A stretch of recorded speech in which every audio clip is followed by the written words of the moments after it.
그 다음에 여러분들 이제 또 글자 90 이쪽에 특별 권력관계 논리가 나오죠? 자, 그러면 출발점이 어디서부터 시작할까 한번 생각해봐. 우리가 지금 우리가 행정법을 적용하는 관계,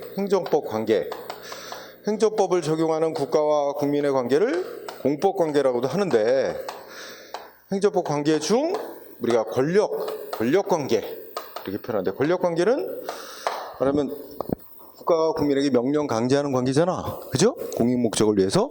그런데 이게 누구한테 명령 강제하느냐? 둘로 나눠. 그러면 일반 국민에게 일반 국민을 대상으로 명령 강제하는 관계, 이런 관계가 있고, 근데 한편 국민의 한 사람이면서 일반 국민하고 달리 국가하고 좀 더 공익 목적을 위해서 특수한 관계를 맺고 있는 자들이 있어.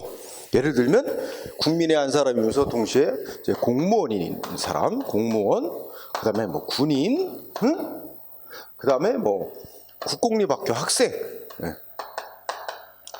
학생, 그다음에 뭐 국민의 한 사람이지만 죄를 져가지고 국가에 의해서 교도소에 수용돼 있는 사람, 우리가 이제 형 집행을 받는 사람을 수형자 이렇게 불러. 이런 사람을 대상으로 국가가 명령 강제하는 경우, 그지?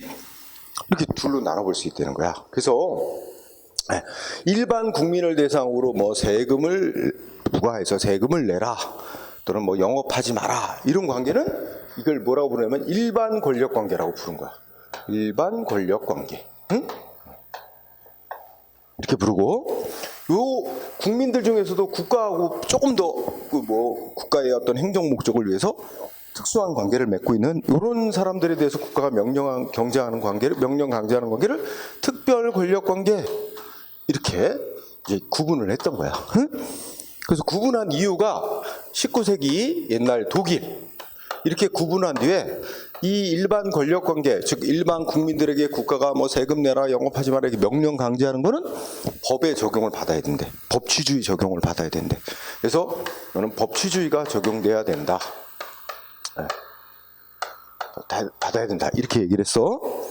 그러면 법치주의가 적용된다는 얘기는 이 국민한테 명령 강제하려면 법률에 근거하고, 법률에 맞게 해야 되고, 만약에 법을 어겨가지고 국민의 권리 자유를 침해하면 국민은 소송을 제기해서 재판을 통해서 구제받을 수 있어야 된다. 소송 기회가 보장돼야 된다, 이거야. 응? 그런데 이 사람들한테는 이 법이 적용되지 않아도 된대. 그러니까 법률에 근거 없어도 그 당시에 이제 19세기에 군주, 독일에 아직 군주가 있었어. 왕이.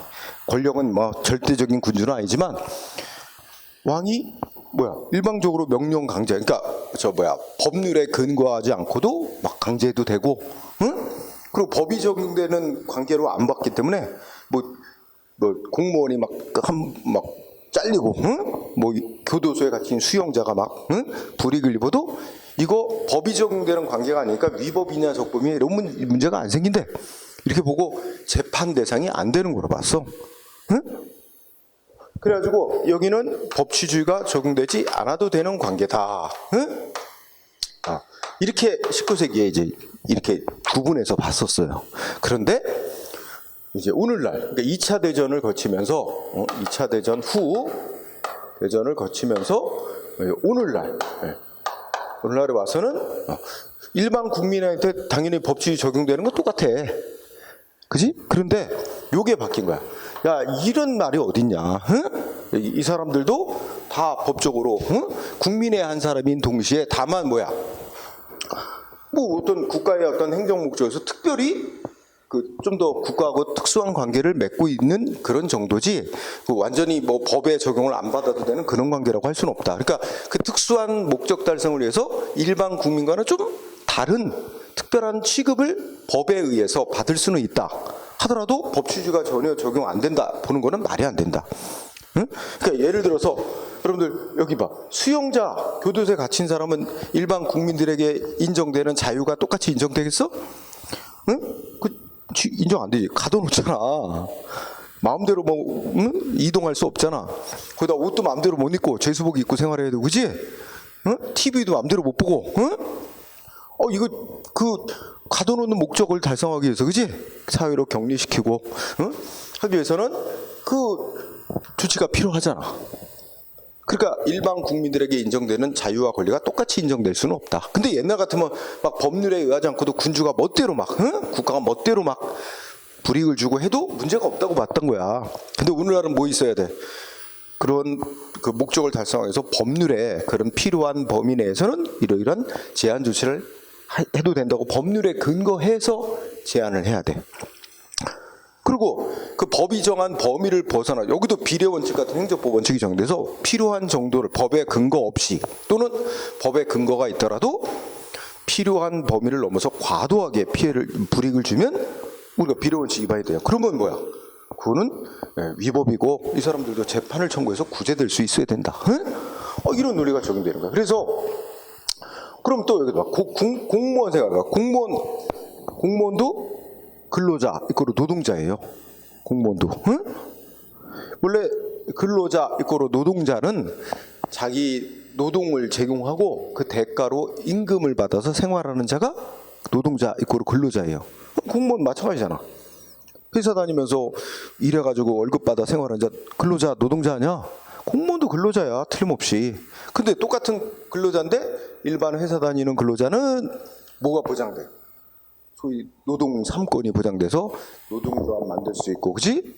또 뭐 단체 노동조합이 이제 고용주하고 협상을 할 수 있는 단체 협상 권리가 있고, 또 이게 합의가 안 되고 그러면 합법적으로 요건 갖춰서 파업할 수 있는 권리도 있고, 그지?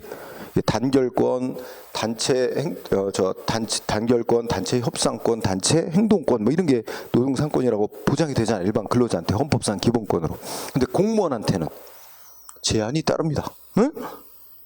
그래서 우리나라는 수십 년 동안 공무원한테 그 노조 만들고 있는 권리 인정 안 했어요. 금지해 오다가 이제 뭐 한 10년 전부터인가 이제 이 공무원도 6급 이하 공무원인가 이렇게 해가지고 노동조합 만들 수 있도록 이제 허용이 됐습니다. 그렇지만 뭐 공무원들한테는 파업할 권리 이런 거는 인정 안 해요. 일반 근로자하고 좀 다르게 취급을 하지. 더더군다나 공무원 중에서 경찰 공무원, 소방 공무원들 생각해봐. 경찰 공무원, 소방 공무원은 노조도 못 만들게 금지해놨어요. 경찰 공무원이 그러니까 그거는 좀 나라마다 좀 다른데 경찰 공무원한테 파업할 수 있는 권리까지 인정하는 나라들도 있어요. 노조 만들고. 우리나라는 아예 노조도 못 만들게 해놨어요. 자, 어쨌든 공무원도 근로자로서 일반 국민과 기본적으로는 근로자라는 점에서 같지만 공무 수행하는 자라는 점에서 좀 이 일반 국민과 근로자와 좀 달리 취급해야 될 필요가 있기 때문에 그런 근로의 권리를 일부 제한한단 말이야. 그럴 합리적 이유가 있어. 그렇지만 옛날 같으면 그거 다 법률에 근거 없어도 막 제한해도 되지만 지금은 다 법률에 근거해서 해야 되고, 법률이 허용하는 범위를 벗어나서 과도하게 침해하고 제한하면 소송을 통해서 구제될 수 있도록 한다. 그렇게 바뀐 거야. 그러니까 오늘날에는 여기도 어떻게 돼? 법치주의가 적용되는 거야, 계속. 적용되는데 다만 일반 국민들하고는 조금 다르게, 조금 일반 국민들에게 인정되는 것만큼은 아니더라도 일부 법에 의해서 제한은 좀 할 수 있다. 뭐 이런 특수성은 남겨놨지만 과거와 다른 점은 이거지. 과거에는 아예 법률에 근거 없어도 막 강제도 되고 불이익 줘도 되고 재판 대상도 안 되는 거로 왔다가 오늘날은 된다.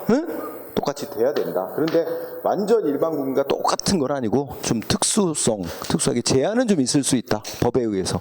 이렇게 바뀌었다. 이게 큰 흐름이야. 그냥 이 틀 내에서 공부하면 되는 거야. 그러면 자, 우리 제목에 특별 권력 관계.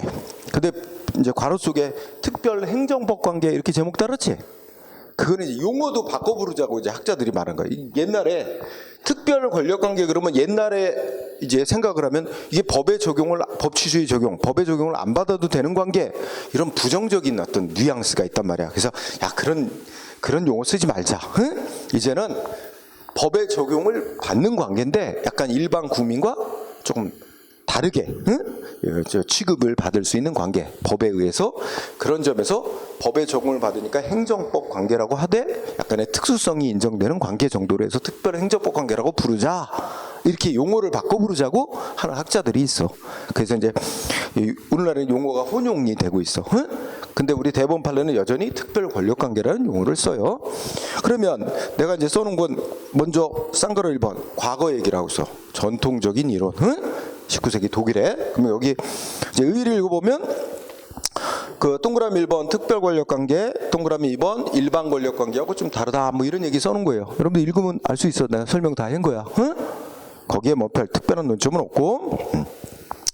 자, 여기 공부할 거예요, 여러분. 종류. 두 번째 항목. 예. 응?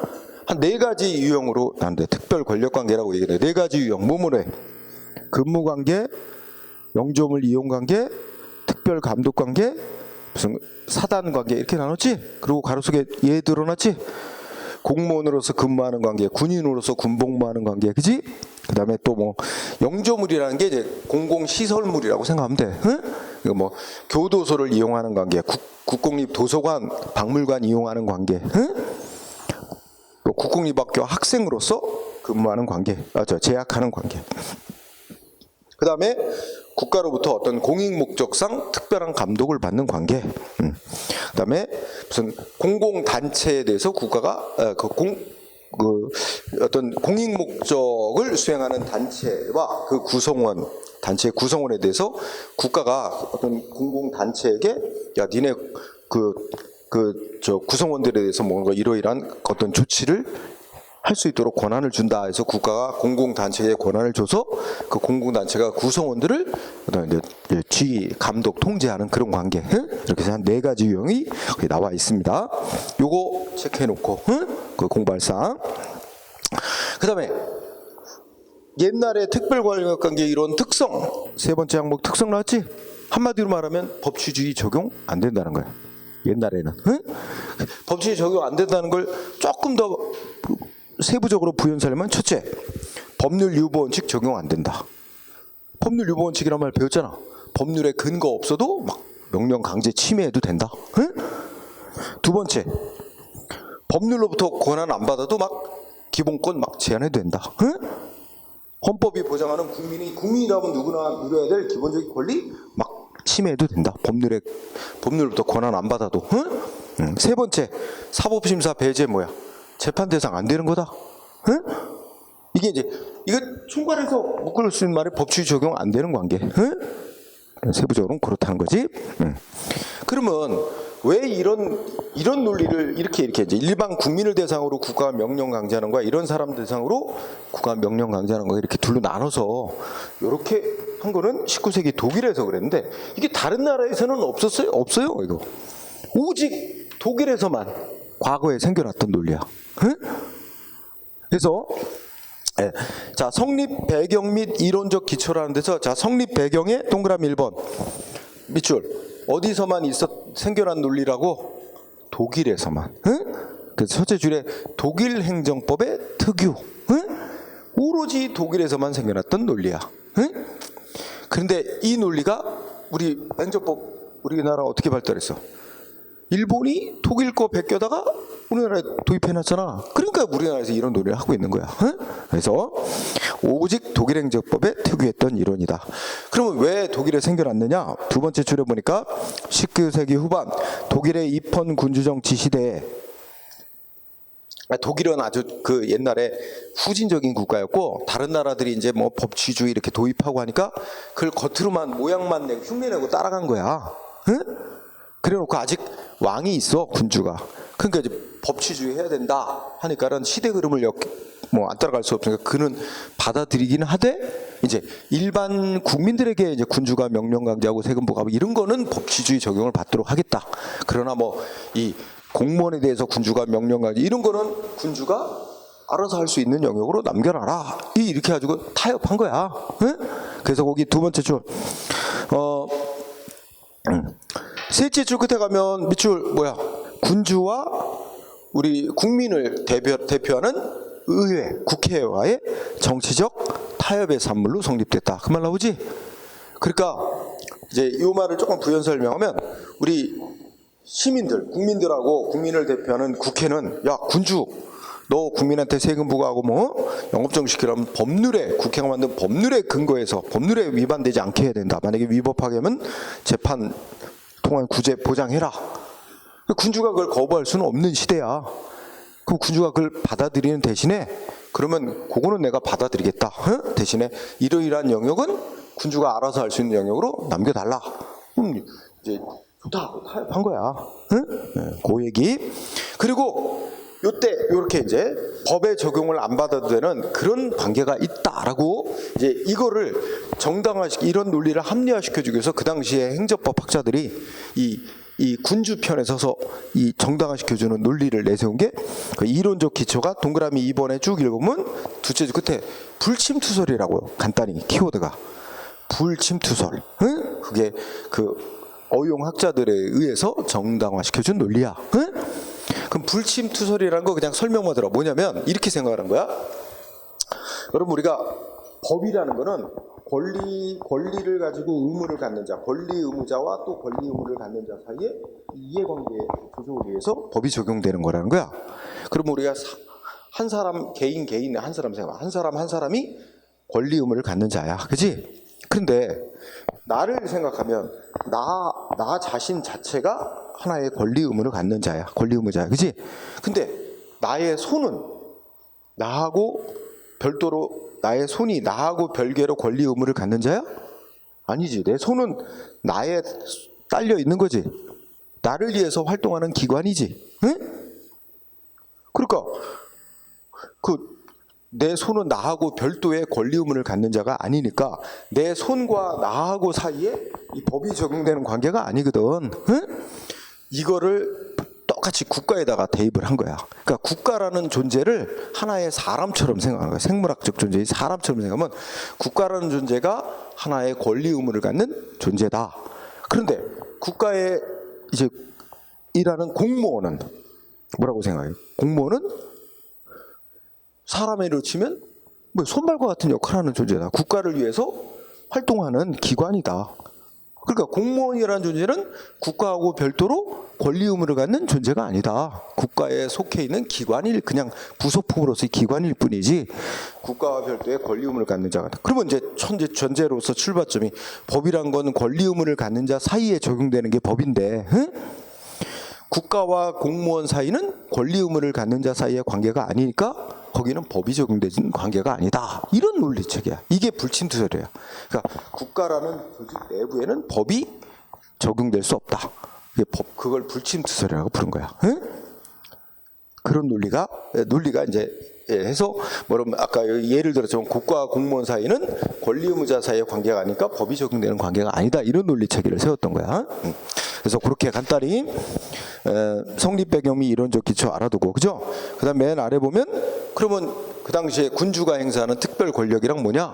뭐 공무원들한테 뭐 행정 목적 달성해서 무슨 명령을 내리고, 응? 안 들으면 징계를 하고.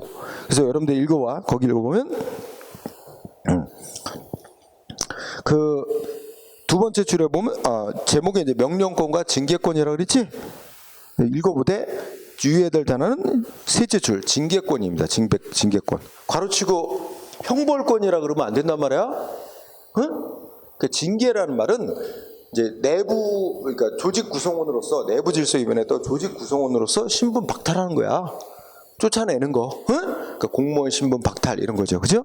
그래서 최고 징계가, 그래서 징계권이라고 해야지 형벌권이라고 하면 돼. 형벌권이라는 말을 쓰면 형벌은 일반 사회 질서를 위반했다고 주는 벌이 형벌이야. 응?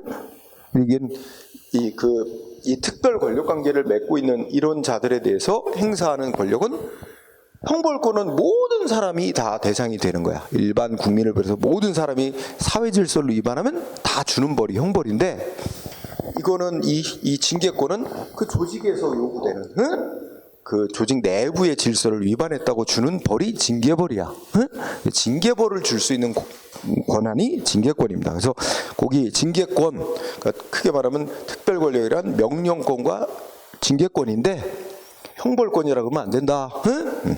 자, 다음 페이지 보면 그러면 이러한 특성을 갖는 19세기에 이런 법이 적용 안 돼도 되는 이런 특별 권력 관계라는 건 어떻게 성립이 되느냐. 자, 동그라미 1번 성립사유. 그거 중요합니다. 성립사유 뭐뭐 있대? 두 가지 경우로 성립된대. 하나는 법에 의해서 성립되는 경우가 있어. 법에 의해서 성립되는 경우는 강제겠지? 그렇지? 어떤 게 법에 의해 성립돼서? 남자들 우리 병역법에서 강제로 징집해가지고, 그지? 군복무하게 만드는 거. 또 죄를 지으면 강제로 교도소에 수감해가지고, 그치? 그 수용생활하게 하는 거. 이런 게 법에 의한 강제겠지? 그런데 법에 의한 강제가 아니라 상대방 본인이 동의해서 맺어지는 관계도 있다. 그지? 그래서 이거 성립사유가 포인트야. 시험 문제 낼 때 법률에 의해서만 강제로 성립된다. 그럼 틀려요. 법에 의해서 강제로 성립되는 경우도 있지만 본인의 동의에 성립되는 동의에 성립되는 것도 세부적으로 하면 진짜 자발적 동의로 성립되는 게 있고, 동의할 수밖에 없도록 법으로 만들어놨어. 그 실제는 강제와 마찬가지인데 동의를 하게끔 만들어놔서 겉으로는 자발적 동의처럼 보이지만 실제는 강제와 다름없는 거. 그걸 우리가 이제 의무적 동의라고 표현하고 있어, 그지? 그래서 여기 보면 진짜 자발적으로 동의해서 성립되는 이 관계는 여러분들 공무원으로서 근무하는 관계, 그지? 여러분들이 공무원 임명에 동의했잖아. 동의해서 공무원으로서 근무하는 거, 그지? 또 국공립 도서관 이용할 때 강제로 이용하게 여러분들이 자발적으로 원해서 하는 거잖아, 그지? 그런 거. 그런데 의무적 동의는 우리가 이제 의무교육 그 제도를 실시하고 있잖아. 그러면 이제 국민으로서의 어떤 기본적 그 소양을 갖추도록 하기 위해서, 그지? 그 부모에게 학교 갈 나이가 된 애들을 학교에 보내도록 합니다, 그죠? 응? 근데 안 보내면 학교 갈 나이가 된 애들을 초등학교에 입학을 안 시키고 안 보내면 처벌해요, 법으로. 그러니까 부모가 애를 학교에 보내도록 실질적으로는 강제하고 있는 거예요, 처벌 규정을 통해서. 그래서 이게 이제 취약할 연령에 도달한 아동의 초등학교 입학해서 학교 다니는 관계, 이게 이제 의무적 동의로 성립되는 관계로 봅니다. 요거 성립사유, 여기에 포인트를 더 시험 문제. 자, 그 다음에 그 다음 주제는 쌍괄 의번. 그런데 요게 뭐야? 2차 대전을 거치면서 이게 180도 이제 바뀌는 거야. 응? 이런 과거에 법이 적용 안 돼도 된다는 논리, 이거 말도 안 된다. 응? 비판. 그래서 여러분들이 여기서 두 가지를 공부해야 되는데, 자, 동그라미 1번 보면 두 번째 줄에 1972년 독일 연방헌법재판소의 수용자 사건 판결, 요거 밑줄 쳐주자. 응? 뭐 어떤 사람들은 재소자 판결 뭐 그렇게도 얘기를 해. 어쨌든 어떤 사람이 죄를 짓고 지금 재판을 유죄 판결 받고 감옥에 있어. 근데 이 사람이 뭐야? 뭐 밖으로 자기 가족에게 편지를 써서 내보내려고 하는 거야. 그럼 이제 편지 써서 편지 보내달라고 교도소장한테 이제 신청하는 거예요. 근데 교도소장이 거부한 거야. 응? 거부를 했어. 그러니까 법원에 소송을 냈어. 그래서 아니, 교도소에 갇혀 있어도 죄를 져서 벌을 받고 있는 사람이라도 국민의 한 사람이다. 응? 국민의 한 사람인 이상 헌법에서 무슨 권리를 보장하고 있어? 우리 헌법에 보면 국민의 기본적인 권리로 통신의 자유라는 걸 보장한단 말이야. 응? 그치? 그러면 이 편지 보내고 뭐 전화하고 이런 통신의 자유가 있는데, 통신의 자유를 지금 뭐 아무런 합리적 이유 근거도 되지 않고 이걸 제한한다. 응? 해가지고 법원에 소송을 냈어. 근데 법원은 다 어떻게 판결했어? 이거는 소위 특별 권력 관계에 해당하는 관계로서 법이 적용되지 않는 관계니까 법률에 근거하지 않고 이걸 제한했어도, 통신회를 제한했어도 아무런 문제가 안 되는 거다. 법원의 재판에서는 졌어. 응? 마지막으로 어디다 신청하냐면 헌법재판소에다, 독일의 헌법재판소에 청구했어. 근데 거기서는 뒤집었어. 헌법재판소는 뭐라고 판정했어? 자, 죄를 져서 감옥 생활을 하는 사람도 기본적으로 국민의 한 사람이다. 응? 그러면 헌법이 보장하는 국민의 기본적 권리는 일단 보장이 돼야 되는 거다. 근데 이게 교도소 생활하는 사람이니까, 죄를 져서 처벌받는 사람이니까 일반 국민하고 똑같이 인정될 수는 없다 해도 적어도 기본적으로는 보장하고, 그러면 그를 제한할 필요가 있다면 국회가 만든 법률로 이러이러한 경우에는 뭐 편지 발송을 거부할 수 있다, 제한할 수 있다, 이렇게 법률의 근거 규정을 두고 제한을 해야 되는데, 국회가 만든 법률의 근거 규정을 두고 제한한 게 아니라 그냥 교도소장이 만든 교도소 운영 규정 만들어 갖고 그거에 의해서 제한한 거야. 그러니까 교도소장은 행정기관이잖아. 행정기관이 지멋대로 규정 만들어서 지멋대로 제한한 거야. 헌법이 보장하는 기본권을, 이거 안 되는 거다. 하려면 법률의 근거에서 제한해야 된다. 이러면서 이 과거 같은 특별 권력 관계도 그 기본권을 제한하려면 국회가 만든 법률의 근거에서 제한이 돼야 된다. 그래서 법치주의가 적용돼야 되는 관계라고 밝힌 거야. 이러면서 이제 과거의 이 이론은 이제 부정되는 거지, 그지? 그래서 자, 1번의 키워드는 독일 연방헌법재판소의 수용자 판결. 이거는 어떤 역할을 한 거야? 전통적인 이론 붕괴시키는 역할을 했습니다, 그죠? 그래서 이제 그 이후에는 이거에 대해서 이제 비판이 이제 쏟아지게 됐고, 그 비판하는 논리 중에 하나가 이제 동그라미 2번에 보면 독일의 울레. 자, 울레라는 학자 밑줄. 학자 이름이 좀 웃기긴 해. 울레. 자, 울레라는 학자는 과거에 이렇게 법치주의가 적용되지 않아도 되는, 법이 적용되지 않아도 되는 특별 권력 관계라는 걸, 그게 다 법이 적용되지 않아도 되는 관계라고 할 수는 없다. 그래서 이거를 두 가지로 나눈 거야. 울레, 뭐와 뭐로 나눴대? 이 사람이 부른 말은, 자, 과거의 특별 권력 관계를 기본 관계라는 영역과 그다음에 경영 수행 관계라는 영역, 둘로 나눠볼 필요가 있다. 이거는 이제 경영 수행은 뭐 업무 수행 뭐 이런 건데 번역하는 거니까, 자, 기본 관계라는 영역과 경영 수행 관계라는 두 가지 영역으로 나눌 수 있고, 그 중에 기본 관계라는 영역은 이거는 이 법치주의가 적용돼야 되는 관계다. 이거는 적용돼야 되는 관계고, 그래서 법률에 근거하지 않고 막 부리주면 상대방은 소송을 내서 구제받을 수 있는 그런 관계로 봐야 된다. 그런 영역.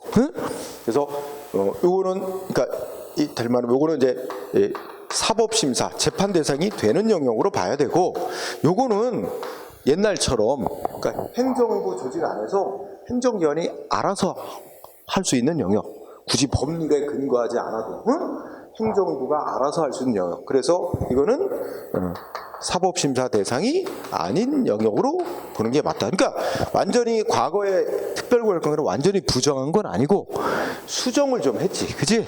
수정을 해서 그 중에는 법치주의가 적용돼야 되는 관계도 있고, 옛날처럼 법치주의가 적용되지 않아도 되는 관계도 있고, 이렇게 둘로 나눠서 파악을 하자는 주장을 했었어. 수정설이라고 하는데, 자, 울레 시험에 잘 나와. 울레 뭐와 뭐로 나눴다? 기본 관계와 경영수행 관계로 구분했다. 그리고 마지막 중요한 거, 어떤 관계는 법치주의가 적용되고 사법심사 대상이 되는 관계로 봐야 된다 그랬다?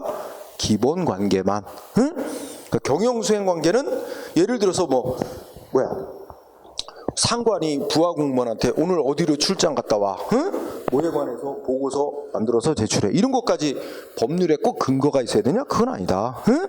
그런 거는 이제 어떤 법률에 행정 조직에 업무가 주어져 있고, 뭐 이렇게 조직 구조가 짜여져 있으면, 그럼 상관이라면 당연히 그 업무를 위해서 알아서 할 수 있는 거, 꼭 법률에 근거 없어도 할 수 있는 거, 이렇게 보는 거야. 그래서 그거 상관이 뭐 이런 직무상의 지시 명령을 내렸는데 이거 하기 싫은데 하라고 했다, 뭐 해가지고 위법이다, 뭐 소송 내고 이런 문제는 안 보는 거지, 그지? 그래서 그렇게 정리해. 그래서 기본 관계라는 거는 예를 들면 공무원으로서의 임명 조치, 공무원의 신분이 발생하고, 또 뭐 징계에서 뭐 파면시키는 것처럼 공무원의 신분이 박탈되고, 이런 이제 어떤 특별 권력 관계를 맺는 구성원으로서의 신분 지위와 관계된 거, 이런 거는 소위 이 사람이 기본 관계라고 칭하면서, 이런 건 다 법치주의 적용을 받아야 하고 사법심사 대상. 근데 경영수행 관계는 그 구성원의 신분 지위하고 직접 상관은 없고, 그 말하면 행정 목적 달성을 위해서 지시 명령하고 이런 거 있잖아. 네, 그런 거 정도는 경영수행 관계로 간다. 업무와 관련된 거. 그래서 여기 원래 얘기 공부해야 돼. 자, 그러면 결론, 오늘날의 특별 권력 관계로, 자, 이런 이타전으로 이런 비판의 과정을 거쳐서 오늘날은 어떻게 됐다고 간단하게 얘기하면 법치주의 적용돼야 된다. 다만 일반 국민하고는 좀 달리 취급할 특수성까지 부정할 수는 없다. 그런데 그럼 특수성을 인정해서 일반 국민과 달리 좀 더 많은 권리를 제한할 수는 있다고 치는데 그 멋대로 하면 안 되고 법률에 근거해서 필요 최소한만큼 과잉되지 않게 제한해야 된다. 그것도 과잉 제한하면 안 된다. 응? 이런 얘기죠. 그래서 그 얘기가 쌍가로 3번에 내용 설명이 있는 거야. 이해됐어요? 그러면 오른쪽에 표가 그려져 있지? 뭐야? 아까 한 얘기. 법치주의 적용을 받는 관계로 봐야 된다. 그래서 뭐야? 법률 유보 원칙 적용받는다. 법률에 근거해야 명령 강제할 수 있다. 응? 그리고 헌법이 보장하는 이 사람들 이중의 지위를 갖고 있어요. 공무원, 군인, 일반 국민의 한 사람인 동시에 또 공무수행하거나 이런 군인으로서의 어떤 군 업무 수행이라는 특정한 행정 목적 달성을 위해서 좀 국가하고 좀 더 밀접한 관계를 맺고 있잖아. 그런 특수한 행정 목적 달성을 위해서 이제 일반 국민으로서 보장받는 기본권이 제한이 될 수는 있지만 그것도 다 법률에 근거해서 제한이 가해져야 된다. 그지? 그래서 법률로부터 권한받지 않고는 기본권 제한할 수 없다. 세 번째, 사법심사 인정. 응? 위법하게 이익 침해를 받은 공무원, 군인, 수용자 다 소송 가능하다. 응? 그리고 명령권, 징계권 행사할 할 때도 필요 최소한의 범위를 넘어서 막 제한하면 안 된다. 그지? 그래서 뭐 기본적으로 쉬운 얘기예요. 응? 오늘 이렇게 180도 바뀌었다. 응? 이렇게 알아두면 되고. 그러면 여러분들이 이 판례 중에서 매우 중요한 판례가 뭐였냐면 자 5번부터 보세요. 자 5번 보면 자 5번 체크. 자 동장과 구청장 관계 그지? 근데 여기 읽어보면 구청장이 동장을 일방적으로 잘랐어. 응? 그때 동장이 억울하다고 소송을 냈대. 판결은 뭐야? 이것도 법치주의 적용받는 관계로서 응? 법에 어긋나게 이렇게 불이익 조치 당한 동장은 행정소송 제기해서 소송으로 다툴 수 있다. 그지? 그건 어떻게 하는 거야? 법치주의 적용되고 사법심사 대상이 되는 관계라는 거지.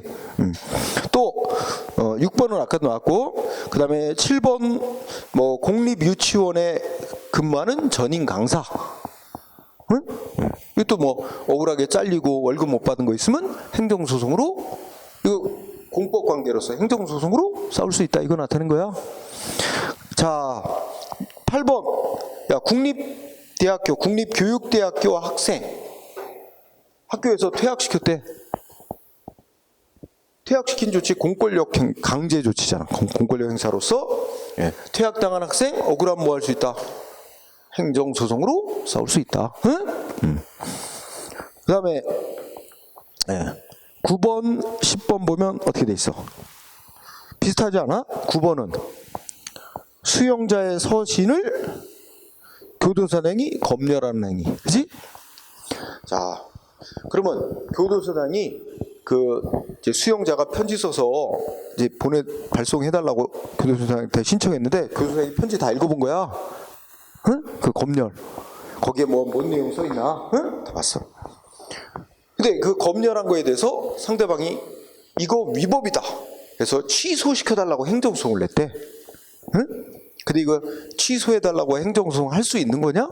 일단 공권력 행사 조치고 상대방의 권리를 침해하는 행위니까 행정소송 대상은 되는데 그런데 판결 내려줘봐야 어떤 뭐 해결되는 게 있을까?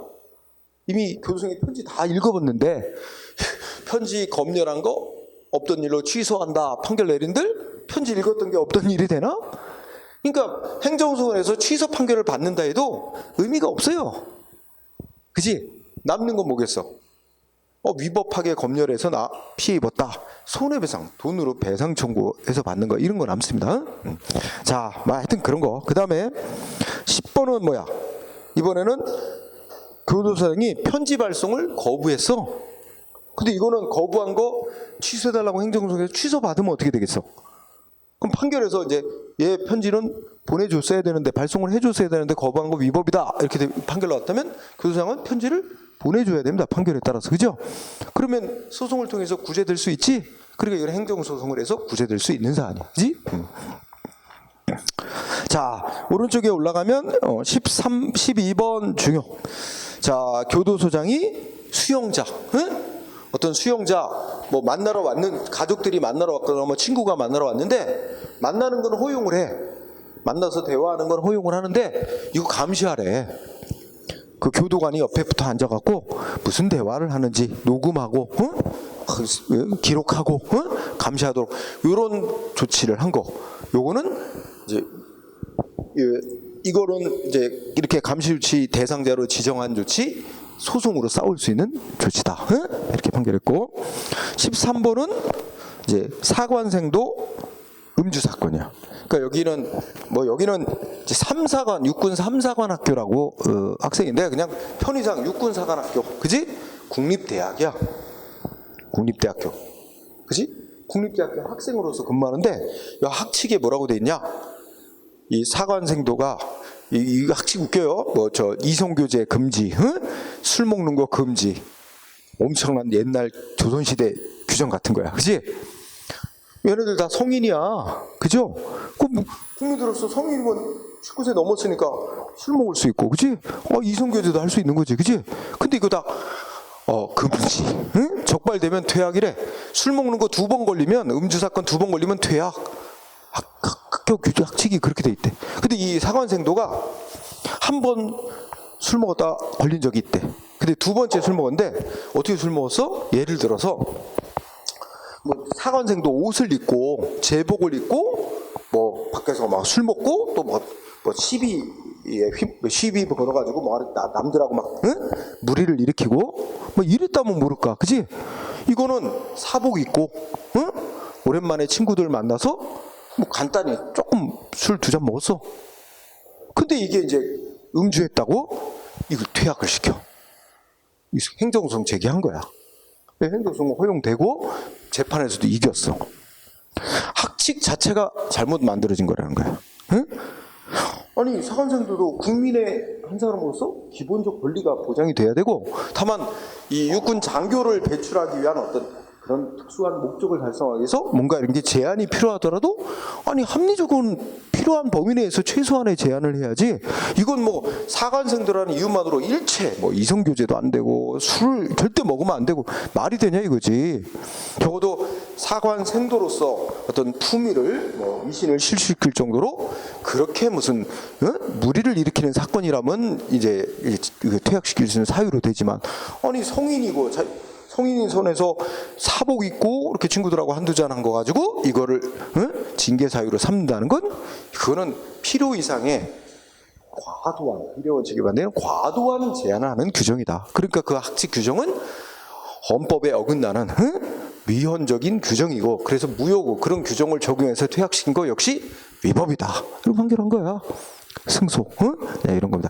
그래서 전체적으로 보면 기본 판례의 취지는 자, 이런 특별 권력 관계라고 여겨지는 그런 관계에서 행해진 명령 강제 조치도 소송 대상이 되며, 그리고 좀 법에 의해서 약간의 특별한 일반 국민들과 다른 특별한 제한, 권리 제한 이런 게 허용이 될 수는 있어도 법률에 의해서 제한해야 되고, 그 제한한 정도도 필요 최소한, 특별한 목적을 달성하기 위한 필요 최소한만큼에 그쳐야 된다.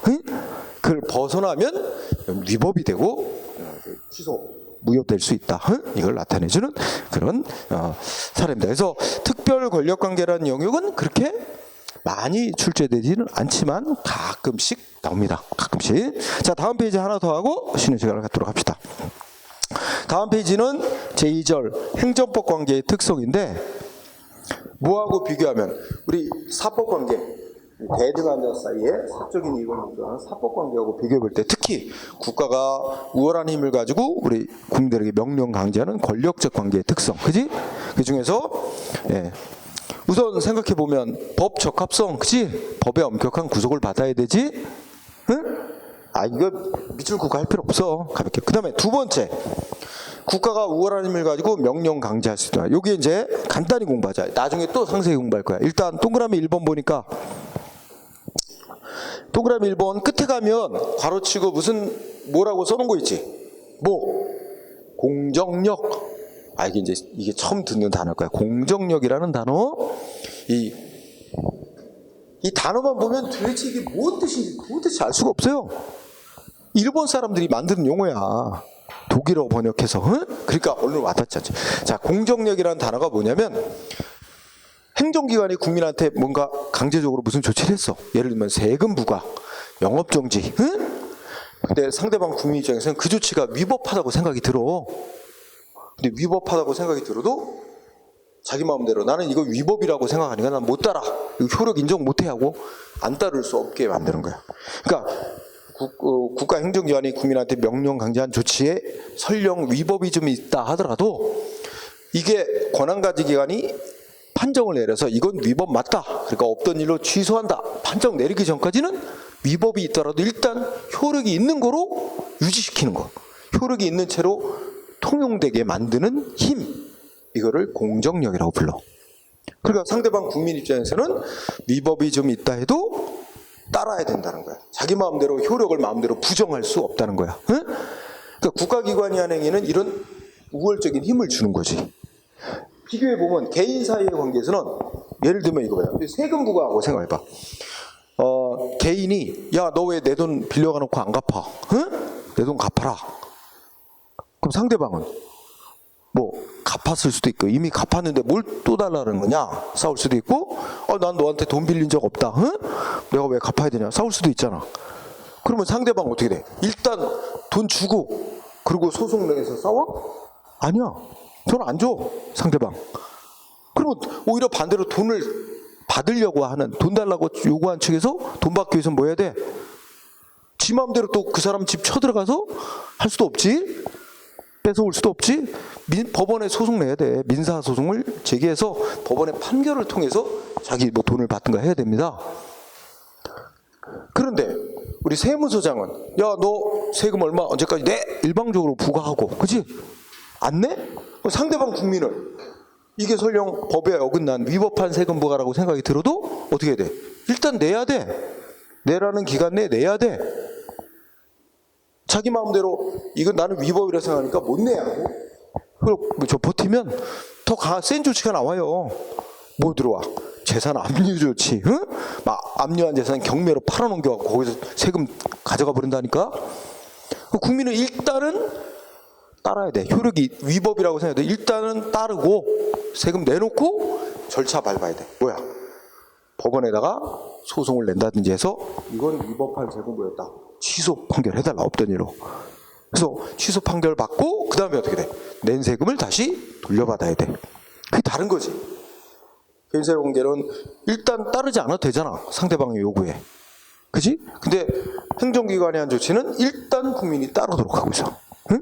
그게 다른 점이야. 그래서 이렇게 거의 동그라미 1번 읽어보면 행정기관이 명령 강제한 이런 행정행위에 비록 위법, 하자 또는 흠이라고 하는데 위법이 좀 있어도 둘째 끝에 권한이 있는 기관에 의해서 위법 맞다. 취소 판정 내려지기 전까지는 일단 효력이 있는 행위로 유효한 행위로 인정이 되기 때문에 그 효력이 있는 거로 인정하고 따르도록 요구됩니다.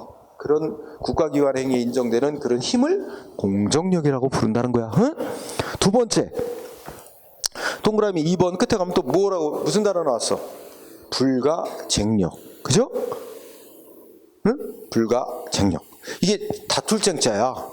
그러니까 그대 글자 그대로 보면 다툴 수 없게 하는 힘. 그래서 행정기관에 한 조치에 위법이 있다. 취소해달라라는 내용으로 행정소송 제기한다. 이거 언제까지 제기하도록 법이 딱 기간을 짧게 정해놨어요. 국가 행정기관에 한 조치에 위법이 있다고 생각하는 국민은 취소해달라고 소송을 내고 싶으면 그 위법인 조치 있다는 걸 아는 날로부터 90일 안에 소송을 내라. 그 기간 지나면 아무리 위법인 조치라도 영영 그거 소송을 제기해서 취소 청구 못하게 합니다. 응? 근데 개인들 사이에서 민사소송은 기간 제한이 없어요. 응? 아무 때나 소송을 낼 수 있는 거야. 근데 행정기관이 한 조치에 대해서는 정해진 기간 내에만 소송을 해서 싸우도록 합니다. 기간 지나면 못 싸우게 하는 게 불가쟁력이야. 응? 이거는 이제 뭐 행정기관이 한 조치 있고 나서 막 뭐 10년, 20년 지난 뒤에 막 20년 전에 행정기관이 나한테 한 행위는 위법이다. 뒤늦게 소송하면 이런 걸 못하게 하는 거예요. 행정을 둘러싸는 관계는 빨리 신속하게 확정시켜서 행정 목적을 빨리 달성해야 된다라는 이유에서 짧게 소임기간 주는 거야. 응? 그런 특수성. 그 다음에 세 번째, 불가변력이라는 게 있어. 응? 이거는 변자의 포인트가 있으니까 행정기관도 국민한테 어떤 조치를 한 다음에 지가은행이 나중에 잘못됐다고 생각한다 해도 함부로 못 바꾸게 하는 거야. 응? 취소나 뭐 변경 함부로 못 시키게 하는 겁니다. 나중에 또 배워요. 상세히 이런 게 있고 국가기관의 행위 이런 함부로 행정기관도 못 바꾸는 그런 이제 제약을 받는 게 있습니다. 그 다음에 네 번째는 뭐라고 할 수 있어? 이제 강제력이라고 하는데 거기 두째 줄 끝에 보면 자력, 집행력, 셋째 줄 끝에 보면 제재력이라고 있지. 이거는 뭐냐면 우리가 아까 예를 든 것처럼 누구한테 세금 부과 상대방 안 내면 우리가 개인들 간에는 어떻게 한다 그랬어? 너 내 돈 빌려가 놓고 왜 안 갚아? 그러면 어떻게 돼? 자기 스스로가 자기 권리를 실현할 수 있나? 상대방이 의무를 이행하네. 돈 갚아야 될 의무를 이행하는데 돈 받을 자가 집에 쳐들어가서 그 사람 집에 막 장롱 뒤져가지고 폐물이랑 뭐 이런 거 다 갖고 나가서 이걸로 빚 갚은 거로 하자. 이렇게 할 수 있어? 그렇게 하면 강도야, 강도. 강도죄로 처벌돼.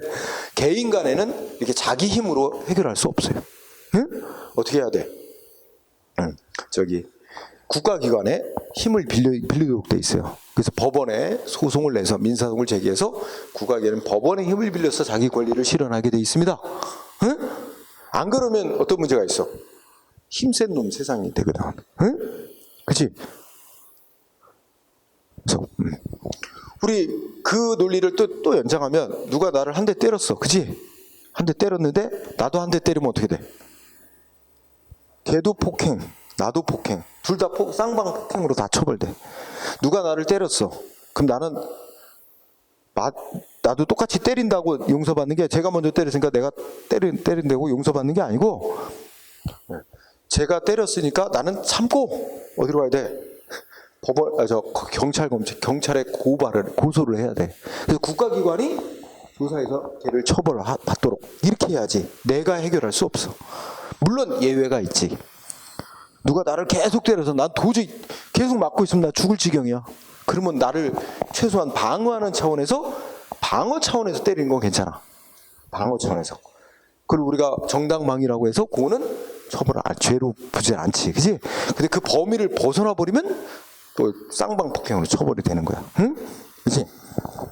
그래서 간단히 얘기하면 개인 간에는 자기 힘으로 권리를 실현하고 상대방의 의무 이행을 확보하고 이게 안 돼요.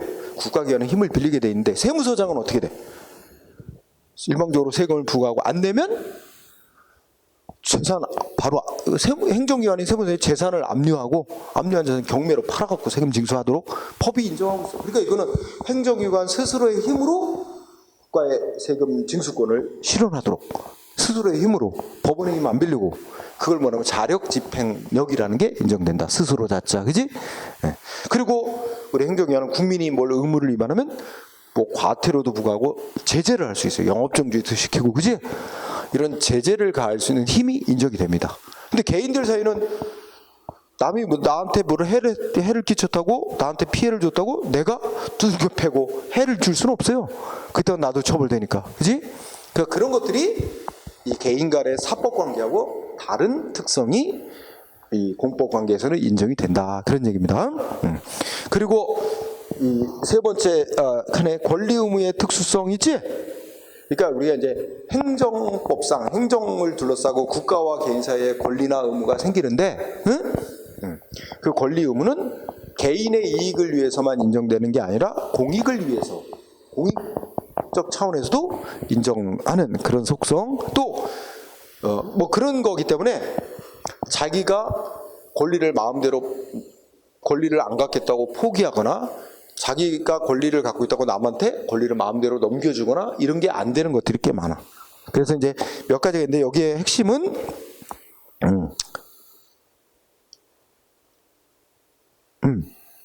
넷째 줄에, 그지?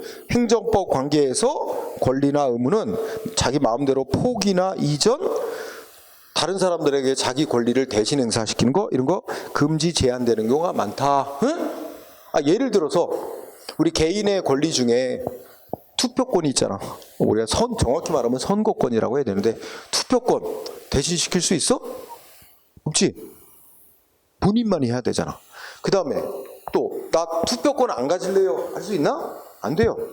법으로 딱 지금 현재 만 18세 넘으면 선거권이 주어지고 죽을 때까지 가는 거야. 다만 현실적으로 투표하러 안 가는 것까지 막진 않아. 권리를 행사하지 않을 수 있는 자유는 인정해. 근데 나 투표권 안 가지려고 권리를 포기하는 건 그건 안 돼. 응? 그 다음에 예를 들면 또 이런 거. 자기가 국가유공자로서 법에 따라서 무슨 국가로부터 무슨 어떤 뭐 돈도 좀 지급받고 뭔가 예우 받는 거 있잖아. 그러면 국가유공자로서 뭔가 특별한 혜택 받을 권리. 이거 너 줄게. 네가 받아. 이런 거 될까? 안 돼. 그거는 그 국가유공자 그 사람한테만 인정해주는 권리야. 그걸 타인한테 자기가 받을 권리를 뭐 넘겨주고 이런 게 안 되는 거야, 성질상. 응? 그런 게 많다.